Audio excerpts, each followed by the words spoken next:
bienvenue dans notre showroom Industrie 4.0 à Montargis. Donc, nous sommes très fiers de cet espace. C'est un espace d'échange, de dialogue avec nos clients, avec nos partenaires. Nous l'avons pensé, nous l'avons conçu comme tel. Et donc, ce type d'échange que nous avons aujourd'hui dans le cadre du cycle de conférences Refaisons le monde illustre bien ce qu'on cherche à faire au travers de ce showroom Industrie 4.0. On est désolé de nous être assis et vous debout. Un petit côté injuste. C'est parce qu'on est également connecté via LinkedIn, donc sur une conférence qui est enregistrée, donc on a besoin d'être tous bien cadrés ici. Et puis vous êtes trop nombreux aujourd'hui à Montargis pour qu'on ait pu mettre tous les sièges. Donc on va essayer d'être percutant, punchy. Et puis, vous aurez le plaisir d'avoir les démonstrations live à la suite de la conférence. Et on espère que ça contrebalancera la position debout qu'on vous impose. Le thème d'aujourd'hui, c'est donc l'industrie 4.0, comment on met le digital au service de la performance de clients industriels, et avec un focus sur un cas d'usage particulier qui est la palettisation hétérogène. Quand on parle de digitalisation, souvent on pense aux technologies, aux nouvelles technologies qui arrivent et qui ouvrent des perspectives. Mais nous, on a la conviction que la technologie ne fait pas tout. Il y a un enjeu aussi important qui est les cas d'usage et la manière de déployer les technologies dans un contexte. Et notre ADN au sein d'Equance Digital, nous, il est un ADN d'intégrateur. Et un intégrateur, c'est précisément son rôle. Un intégrateur, il part du besoin client, il échange avec le client pour comprendre de quoi il a besoin, parce qu'on ne fait jamais du digital pour du digital, on fait du digital au service de la performance d'un actif industriel. Donc l'intégrateur, il échange avec le client et il doit aussi connaître un écosystème de partenaires technologiques, des startups, des grands groupes, des équipementiers, des éditeurs, pour mettre au service de besoins de son client les meilleures technologies. Et donc nous, notre rôle, c'est ça, c'est de faire le lien entre une vision stratégique de pouvoir public, des besoins de clients industriels, et puis un écosystème de partenaires, tout en ayant la compréhension du contexte local précis des usines dans lesquelles on intervient. Donc, pour illustrer ça, on a voulu créer une première table ronde avec ces différentes sensibilités. Donc, je vais passer la parole aux intervenants. On avait un premier intervenant qui était Catherine Simon, qui est conseillère numérique au secrétaire général à l'investissement, qui devait nous parler de la vision de l'État. Malheureusement, Madame Simon, en raison du contexte politique, nous a fait parvenir son regret de ne pas pouvoir être là, tout simplement parce qu'aujourd'hui, au niveau ministériel, ils ont reçu la consigne de ne pas s'exprimer en public, donc elle ne pourra pas être là. On aura, et je remercie Philippe d'avoir accepté de remplacer Madame Simon, avec un prisme différent, mais qui est le prisme du témoignage de nos clients. Donc Philippe dirige le cabinet de conseil partenaire Indito Consulting et donc est au contact des clients pour les aider à faire mûrir, à faire exprimer leurs besoins, leurs enjeux dans leur feuille de route Industrie 4.0, digitalisation, donc il pourra témoigner. On passera ensuite la parole à Christophe Liénard. Un grand merci Christophe d'être là, le directeur de l'innovation du groupe Bouygues, qui nous parlera de ce que représente l'innovation au sein du groupe Bouygues. Puis à Yann Perrault, donc, qui dirige les équipes robotiques au sein du CEA, et donc il nous donnera des perspectives sur les innovations. Et ensuite, on ouvrira un cycle d'échange avec les intervenants et avec vous. Donc, sans plus attendre, je vais passer la parole à Philippe, donc, pour se faire le relais de la voix des clients et de la manière dont on peut les accompagner sur leur stratégie de digitalisation. Merci Raphaël. Bonjour à tous.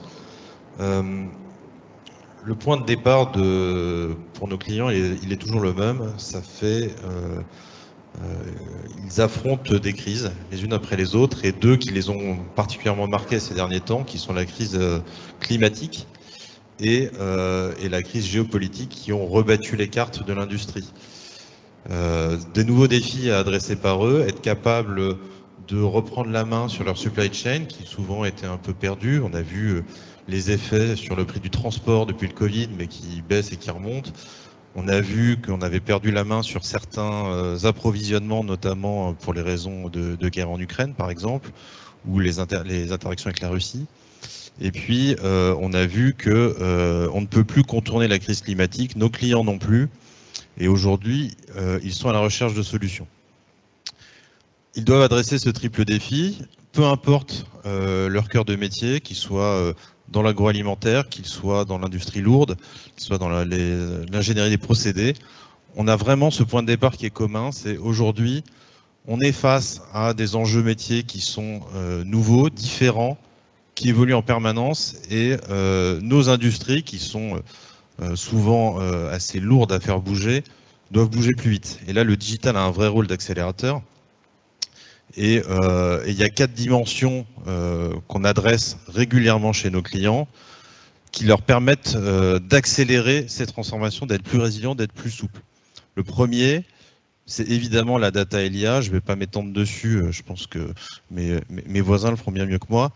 Mais aujourd'hui, on ne peut plus contourner ces sujets-là. Tous les industriels gèrent des datas. Ce qui est important, c'est de donner de la profondeur à ces données. Et c'est ce qu'on va chercher à faire de plus en plus, identifier quelle est la donnée pertinente, celle qu'on doit travailler, celle qui apporte de la valeur, et un certain nombre de technologies à valoriser, dont je parlerai un petit peu après. Le deuxième, c'est une évolution des processus industriels, puisque on apprend à mieux connaître nos clients finaux. Les industriels ont souvent adressé des grossistes, adressé des distributeurs, mais jamais le client final.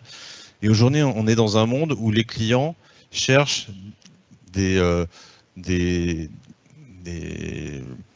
à avoir des objets très personnalisés, ce qui a complètement transformé finalement le prisme industriel, qui était une industrie très push, avec une différenciation très tardive. Et aujourd'hui, on a besoin de plus d'agilité, de plus de réactivité. Ça change pas mal le prisme et ça demande aux industriels de connaître leur client final, la personne qui va utiliser. Donc on passe vraiment dans le cas d'usage. Et là, le digital est un vrai levier de transformation. Et puis le troisième point, et qui va nous intéresser particulièrement aujourd'hui, c'est toute l'optimisation de l'usine. Comment on rend l'usine plus flexible, plus agile, plus souple. Et là, l'automatisation a un vrai rôle à jouer. Mais pas que. Il y a un certain nombre de technologies qui nécessitent d'être maîtrisées pour être déployées. Et c'est là où nos clients demandent de l'aide, parce qu'il y a tellement de technologies disponibles sur le marché qu'adresser les bonnes technologies, ça demande vraiment de la réflexion. Alors si on regarde ces trois éléments, il y en a un autre qui aujourd'hui est incontournable, c'est la cybersécurité.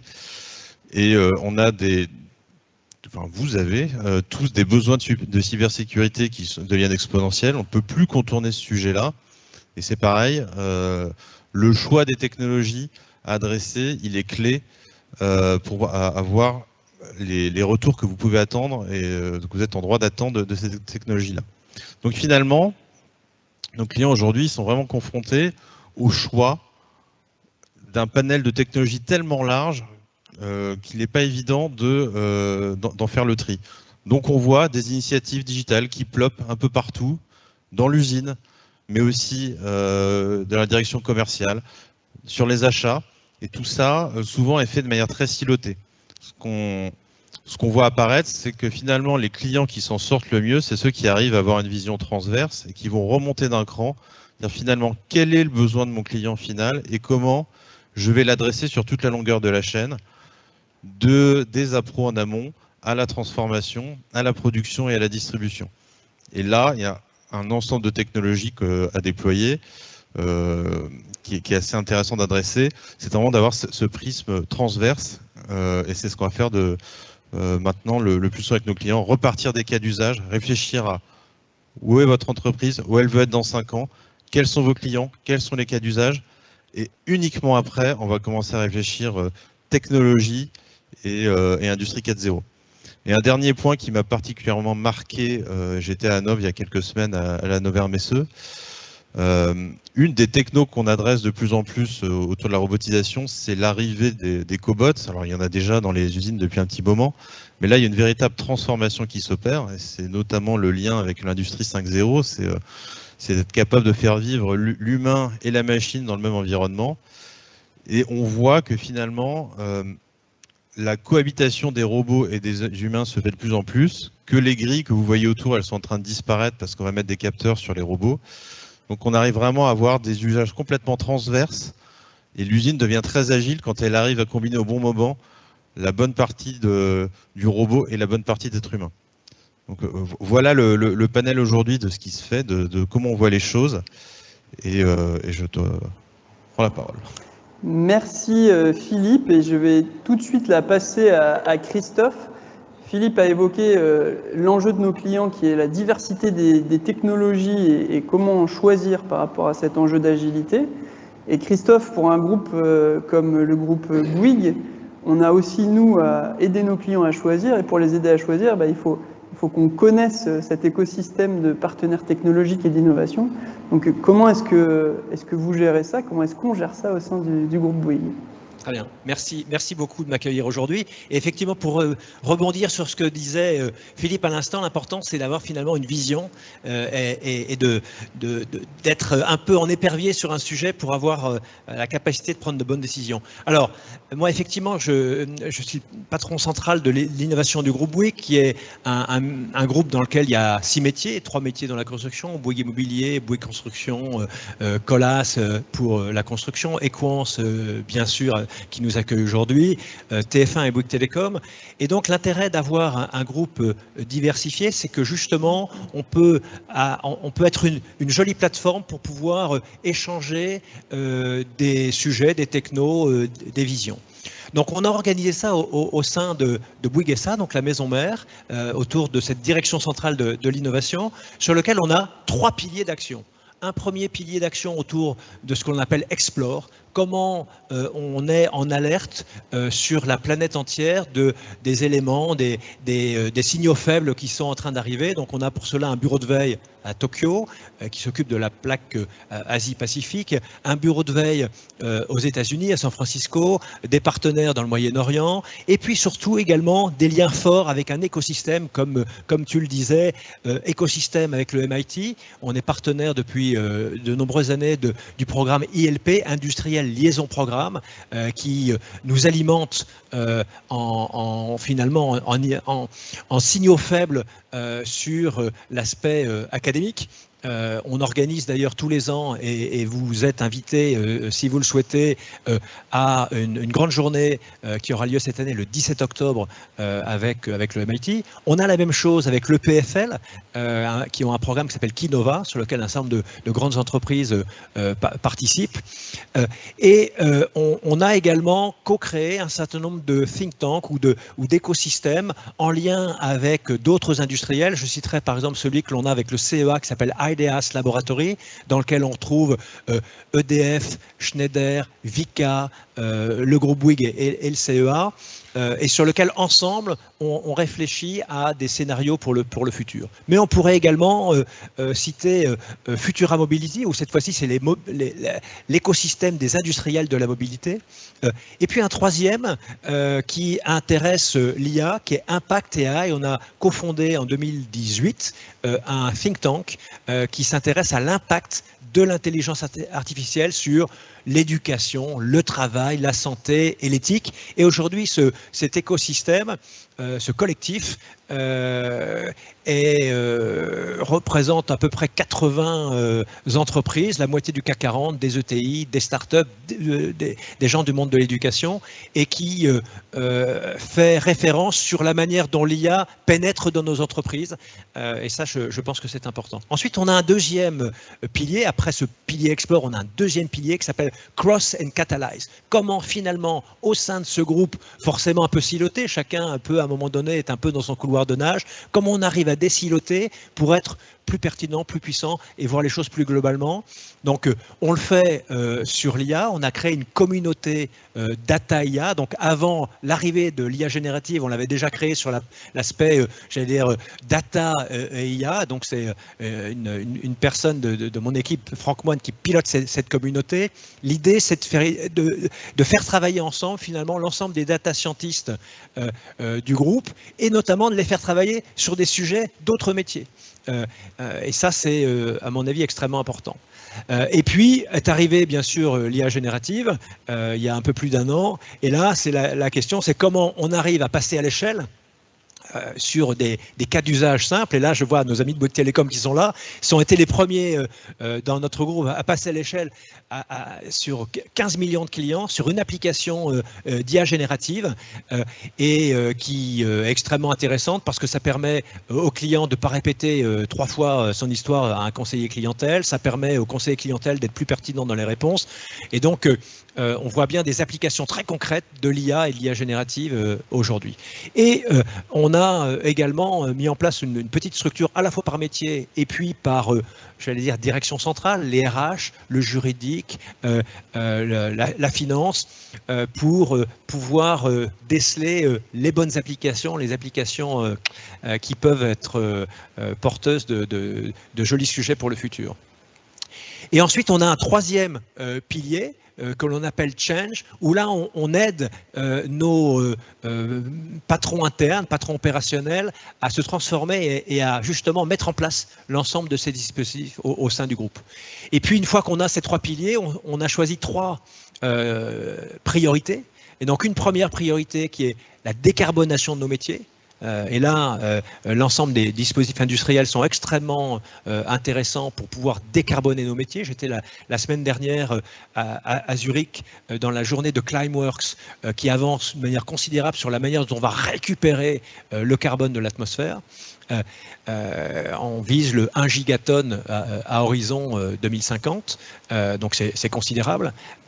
Ensuite, un deuxième axe, c'est comment, pour nos clients, apporter des solutions globales pour à la fois la biodiversité, mais également l'empreinte carbone.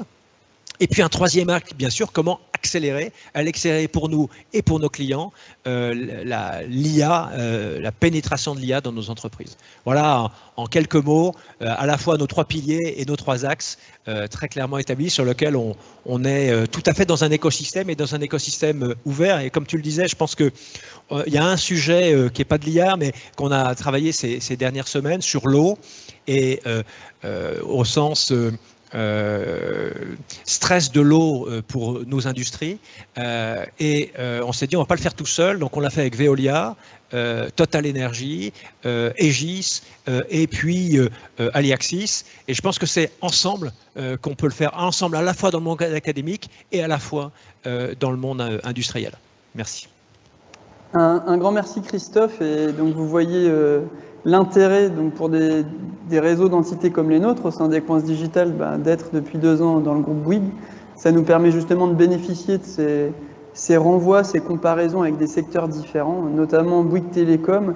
On va parler de sujets de 5G industriel par exemple, où là le lien entre des intégrateurs et puis des opérateurs de connectivité fait énormément de sens. On va passer maintenant, revenir un peu sur le sujet de la robotique plus précisément, avec Yann, et Yann donc pour nous donner un peu des perspectives sur les innovations qui vont sortir dans le domaine de la robotique et les liens avec l'IA dont a parlé Christophe. Merci, bonjour à tous. Donc Yann Perrault, je dirige le service de robotique interactive du CEA List à Saclay. Alors vous devez vous poser la question de pourquoi le CEA, que fait le CEA ici pour parler de robotique. Et en fait, on a une activité de recherche en robotique depuis plus d'une 50aine d'années pour répondre aux besoins de l'industrie nucléaire de manipuler en environnement inaccessible. Et ça nous a amené à développer des technologies robotiques qui ne sont pas celles de la robotique industrielle standard, mais qui sont les technologies de télémanipulation où la fonction principale à réaliser, c'est la maîtrise de l'effort exercé par le système sur son environnement et l'image que l'on va restituer dans la main de l'opérateur pour permettre une télémanipulation performante. Et ça, ces technologies matériel et logiciel de robotique pilotée en effort, c'est ce qui nous a permis il y a une 20aine d'années, quand on s'est diversifié vers le monde industriel, d'ouvrir le champ de la cobotique, de la collaboration homme-robot, parce que la machine apportant son effort et sa sécurité dans l'interaction directe avec un opérateur humain qui lui amène son intelligence, son savoir-faire et sa flexibilité. Et c'est vraiment cette voie que l'on poursuit dans le développement de recherche en robotique au CEA. Alors c'est une équipe d'une 60aine de personnes et aujourd'hui la recherche pour le manufacturing, la robotique pour le manufacturing, ça représente vraiment plus de la moitié de notre activité avec 2 axes importants. toujours basés sur cette interaction et sur cette maîtrise de l'effort par la machine. Le premier, c'est le futur de la manipulation, ou un des futurs de la manipulation, c'est-à-dire qu'aujourd'hui on voit de plus en plus d'hétérogénéité dans les produits que l'on va manipuler avec des robots, et là en l'occurrence on a des cartons de taille très différentes, et la palettisation hétérogène a longtemps été un verrou pour la robotique et la logistique. Aujourd'hui, le verrou sur lequel on travaille, c'est celui de ce qu'il y a dans le carton, c'est-à-dire des objets unitaires beaucoup plus variés, avec encore plus de diversité, encore plus de variété, et pour lequel l'appréhension par le vide trouve des limites. Et là, en fait, la réponse que l'on essaye d'apporter ou que l'on explore, c'est celui du préhenseur pluridigital, électrique, pilotant en effort et donc dextre et versatile. Et là ça va, ce que l'on espère ouvrir, c'est vraiment la porte de tout le picking, de toute la manipulation, toute la préparation de commandes qui aujourd'hui sont encore relativement peu automatisées. Alors la deuxième voie sur laquelle on travaille, toujours issue de l'interaction possible entre l'homme et le robot, c'est celui de la programmation. Aujourd'hui, on constate dans beaucoup d'industries qu'un des verrous importants à l'automatisation, donc à l'usage des robots, c'est le coût de programmation, c'est le temps de programmation, c'est le coût de l'intégration du système. Et là, on essaye d'apporter des réponses, des outils, alors cette fois-ci plus logiciels, aux intégrateurs et aux utilisateurs pour simplifier le programme, simplifier la programmation, simplifier l'usage des robots. Et l'idée est bien d'aller idéalement jusqu'au no-code programming, c'est-à-dire à la programmation intuitive, à la programmation par démonstration des robots. Peut-être un jour à la programmation par IA générative, même si là on a aujourd'hui encore beaucoup de doutes sur est-ce que les statistiques et donc le fait de ne pas forcément maîtriser un petit pourcentage de ce que va faire la machine sera suffisant pour avoir une programmation suffisamment robuste de ce type de système. Aujourd'hui, la modélisation et la génération de code permettent de maîtriser ce que fait la machine et de simplifier la programmation, et donc de rendre beaucoup plus facile la programmation, y compris de tâches complexes. Maintenant, est-ce que l'IA générative sera capable de programmer simplement une ligne avec des ordres très macroscopiques et qu'on aura suffisamment confiance à la fois dans le fait que la ligne va réaliser ce que l'on veut qu'elle fasse et assurer la sécurité? Pour l'instant, ça reste une question complètement ouverte. Merci beaucoup Yann. Est-ce qu'il y a dans la salle des questions par rapport aux interventions de nos trois speakers, ou entre les speakers, est-ce que des éléments qui ont été partagés l'un par l'autre appellent des réactions de votre part? Peut-être un point sur vos deux finalement interventions. J'ai été très impressionné il y a quelques semaines où j'ai été voir un port, donc un des plus grands ports mondial, et qui est un port relativement ancien, qui avait été rétrofité finalement avec beaucoup de 5G industriel et d'IoT, qui avait permis de créer un jumeau numérique temps réel du port et de faire des gains de productivité absolument incroyables, de l'ordre de 70%, avec des opérateurs qui du coup n'étaient pas exposés à la chaleur, à l'humidité, aux conditions climatiques, mais finalement dans un centre de contrôle et manipant les containers. Qu'est-ce que vous pensez finalement de ces technologies, de la 5G industrielle? Est-ce qu'on va suffisamment vite en Europe, en France, sur la 5G industrielle? Alors, ce qui est intéressant sur le portuaire, c'est que c'est typiquement un écosystème. On a des armateurs, on a des opérateurs portuaires qui font du chargement, déchargement navire, et on a un certain nombre de consignataires qui vont rentrer et sortir des conteneurs sur le port, plus de la douane, etc. Le vrai enjeu pour optimiser des flux portuaires, c'est de faire parler ces gens-là. Alors on a essayé de le faire pendant des années avec la data, ça a plus ou moins marché. Il y a des grands cas de blockchain notamment qui ont été mis en place sur le portuaire, notamment l'exportation entre l'Europe et l'Afrique par exemple sur du malt. C'est des choses qui sont intéressantes. Ce qui est intéressant de dans ce que tu évoques, c'est l'arrivée de l'IA qui a permis d'optimiser les chargements, déchargements bateaux, sachant qu'un bateau, pour qu'il puisse flotter un porte-conteneur, il faut qu'il soit équilibré en charge, donc on ne fait pas ce qu'on veut. On a juste une liste de ce qu'on va décharger quand le bateau arrive, quand on l'a, et il faut qu'il reparte en étant équilibré, si possible en anticipant l'escale d'après, en ayant mis au-dessus les boîtes qui vont sortir sur le port d'après. Donc la révolution, elle était là, ça a été de mettre en place de l'IA sur les systèmes de chargement, déchargement navire, et derrière d'être capable de faire interagir ces systèmes avec les équipements qui l'entourent. C'est bon. Donc les portiques de quai qui permettent le chargement, déchargement navire, les équipements qui emmènent le conteneur au bon moment sous le portique, et donc de créer un écosystème intelligent, et derrière d'aller apporter le jumeau numérique qui permet encore plus d'optimiser, puisque là on va pouvoir simuler avant que le bateau arrive comment on va le charger et le décharger. Et là ça devient super intéressant. Pour faire ça, il faut des technos robustes, il faut des volumes de données à transiter qui sont délirants, donc de la 5G, ou d'autres technos, mais c'est vrai qu'avant on mettait du mesh, maintenant on met plus de la 5G. Et il faut une capacité à qualifier les données, donc derrière avoir des outils de mise en qualité des données qui permettent d'éviter les erreurs, parce que régulièrement, on ne le sait pas, mais il y a des conteneurs qui partent au mauvais endroit, comme vos valises qui n'arrivent pas au bon endroit quand vous prenez l'avion. Sauf qu'un conteneur, c'est un peu plus lourd de conséquences. Je vais répondre à ta question plutôt sur la partie jumeaux numériques. C'est quelque chose qu'on a beaucoup creusé côté Coince Digital.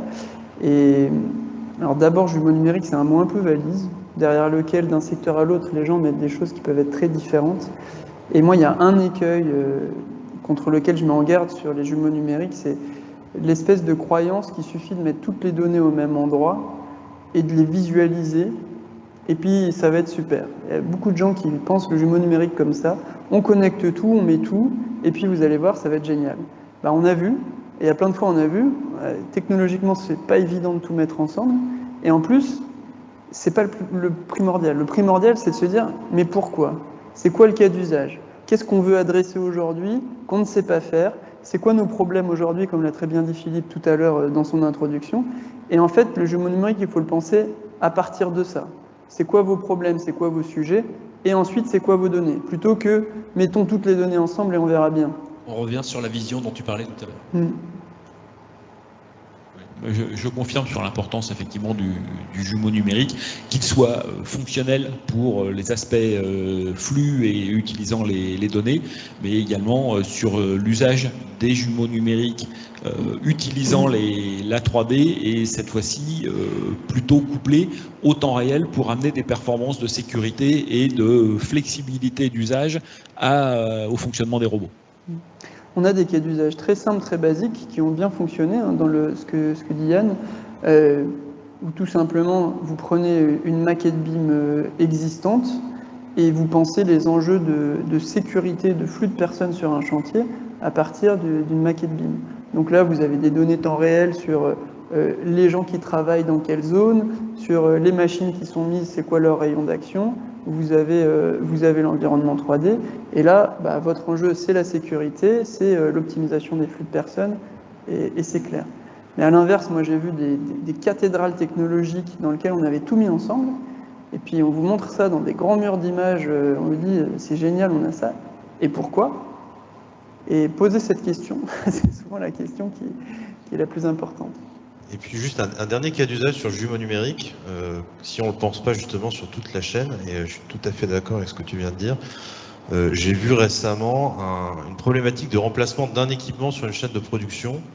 On savait que l'impact serait très lourd, donc on a, plutôt que d'arrêter la chaîne, d'enlever l'équipement, d'installer le suivant et de voir ce qui se passe, on a simulé juste sur une partie de l'équipement, on a fait le jumeau numérique qu'on a intégré dans la chaîne, et on a pu simuler ce qui allait se passer au moment du remplacement effectif de l'équipement. Donc là, plutôt que de partir sur on va faire un truc énorme, on s'est focalisé sur un cas précis, ça a pris même pas 10 jours, et on a été capable de simuler ce qui allait se passer lors de la mise en œuvre de la nouvelle solution.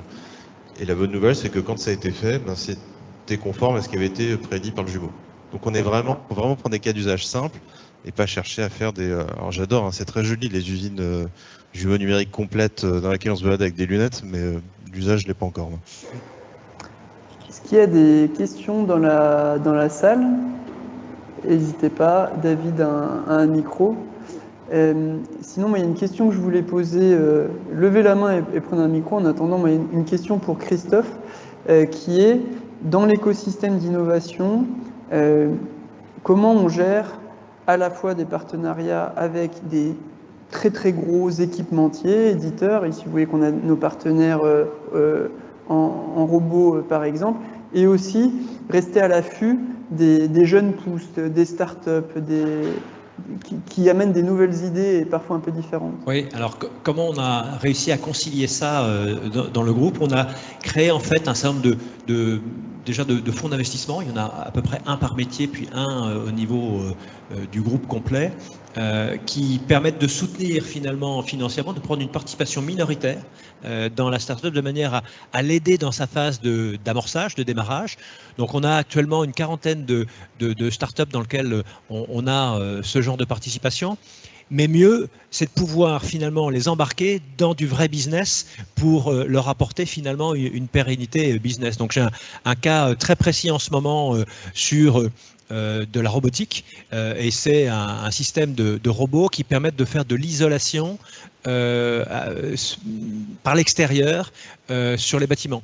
Et d'avoir finalement, même pour les maisons individuelles, un dispositif qui vient se caler directement sur la maison avec quelqu'un qui n'est pas un super spécialiste des robots, et puis de pouvoir déposer de la matière isolante et puis ensuite l'enduit isolant également. Donc ça, je pense que c'est une petite start-up française qui s'appelle Batiprint, qui est soutenue par nous pour pouvoir, avec un marché considérable derrière, l'isolation des bâtiments, il y en a pour 30 ans, hein, donc il y a un marché considérable. Et je vais rebondir sur ce que dit Christophe pour dire que avoir des showrooms, donc ici on est sur le showroom Industrie 4.0, il y a d'autres showrooms sur la Smart City, Smart Building, c'est aussi l'occasion de mettre en avant ces partenaires, ces startups. Et vous en avez un par exemple à Montargis qui est issu du dispositif Bouygues, un partenaire qui s'appelle Sec IoT et qui fait maintenant partie de Bouygues Télécom, que vous pouvez voir fonctionner tout à l'heure, donc qui est sur l'enjeu cyber à l'interface de l'OT et de l'IT, qui pour moi est un enjeu majeur de tous nos clients industriels. Donc c'est des sondes qui permettent de reconstituer le réseau et ensuite de superviser les flux associés, donc qui est issu typiquement de ce dispositif. N'hésitez pas à passer les voir tout à l'heure. Et voilà, les showrooms sont aussi le lieu, l'occasion de mettre en avant ces partenaires plutôt issus du monde des startups. Est-ce qu'il y a... Non, toujours pas de questions là. Ah si, c'est toujours la première qui est la plus difficile. Merci. Allô, bonjour, Jean-François Thorin, Modula. Par rapport aux 4 enjeux que vous avez indiqués, qui étaient un peu les raisons d'aller vers la digitalisation, comment s'inscrit la partie ressources humaines? Sécurité, conditions de travail, compétences, par rapport à ces enjeux de digitalisation? Alors, elle est évidemment centrale. Ce qui aujourd'hui est clé, c'est que quand on transforme, et on le fait régulièrement, quand on transforme une usine, on ne peut le faire qu'avec les équipes. Vous parlez de sécurité, je parlais tout à l'heure d'enlever les grilles. Les technos qu'on a vus pour enlever les grilles, c'est des années et des années de maturité avant de pouvoir le faire. Donc déjà, expliquer à des équipes qu'on va les mettre en sécurité parce qu'ils vont travailler avec des robots, il y a un gros travail de préparation et ça ne peut pas se faire décider dans une tour à la Défense. C'est des éléments qui doivent venir du terrain. Donc l'embarquement du terrain, il est fondamental. Le pilotage de ces transformations, nous on le fait via ce qu'on appelle un hacking culturel, c'est-à-dire qu'on va déjà capter, on va aller prendre la température, la maturité digitale de l'entreprise, des gens dans l'entreprise, pour identifier ceux qui vont être des relais et qui vont pouvoir accompagner, porter cette transformation. Et c'est pas les gens qui sont dans leur bureau, c'est les gens qui sont sur le terrain, qui ont une sensibilité et qui vont réorganiser l'entreprise. Donc il y a toujours un aspect de transformation de l'organisation qui fait émerger des talents qu'on n'avait pas forcément identifiés dans une organisation très verticale et qui vont pouvoir prendre des rôles d'accompagnement, de pilotage de la transformation, voire de changer de rôle dans l'organisation.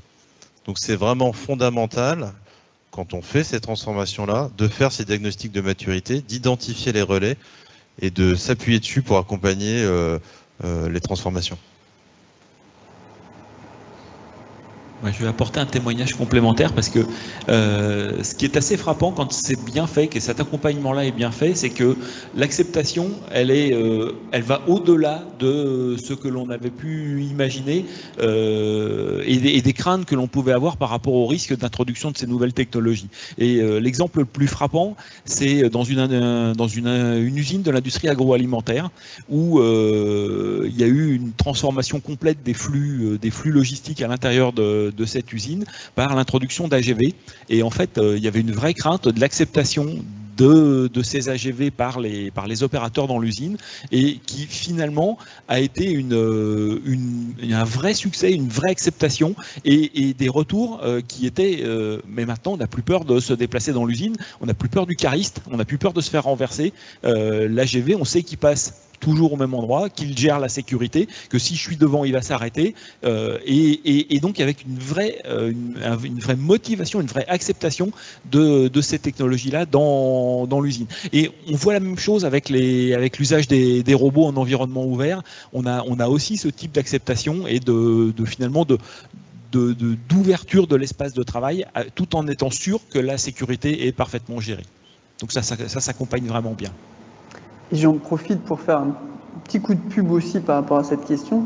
C'est aussi pour ça qu'on met en place des showrooms, pour permettre d'immerger les gens, de mettre du concret plutôt que juste mettre des slides, pour travailler les sujets avec les équipes qui vont être concernées dans un environnement physique réel. Et ça nous semble aussi essentiel, et c'est pour ça qu'on a cet espace. Est-ce qu'on a le temps pour une dernière question ?